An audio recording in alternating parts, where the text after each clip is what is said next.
So, ngayon guys, para sa araw na ito, turuan ko kayo guys kung paano mag-set up yung mga cellphone guys, especially sa Itel A50. Sa Itel A50 kasi guys, kapag bago siyang bukas or bago siyang set, bago siya sa pag-on nyo guys. So, pag bagong bili nyo guys is, yung settings siya guys is wala, para po siyang iPhone, wala po siyang back, wala po siyang home button, talagang yung isa-swipe mo lang siya guys. Parang ganun lang. So, ito guys, panoorin nyo guys, para po malaman nyo kung paano. Ito nga po pala yung Itel A50 guys, sa mga nahihirapan sa Itel A50. Tara. So, dito guys, no, so meron po ituturo guys, no. So, kung napapansin natin guys, kunyari, pili po ako ng apps guys, or ano ba yan, camera. Meron na po ito naka-install ng mga apps guys, kunyari guys, pindot ako ng TikTok guys, So, kung mapapansin natin guys, ayan guys, allow. Yan.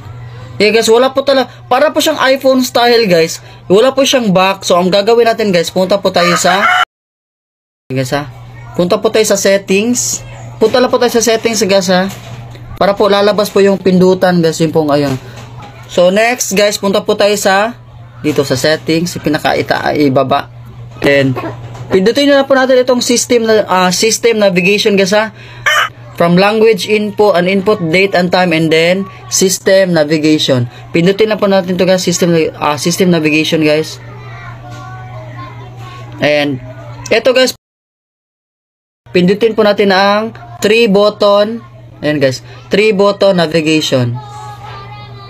And then ayan guys, pawas na pindot nyo na guys, So i-back na natin guys.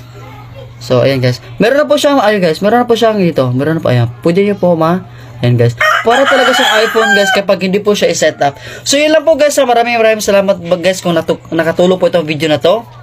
Ayan guys, so check out nyo na po to guys, Itel A50 guys, nasa yellow basket lang guys, ang ingay po ng manok, pasensya na po kayo guys. Yun po, maraming salamat.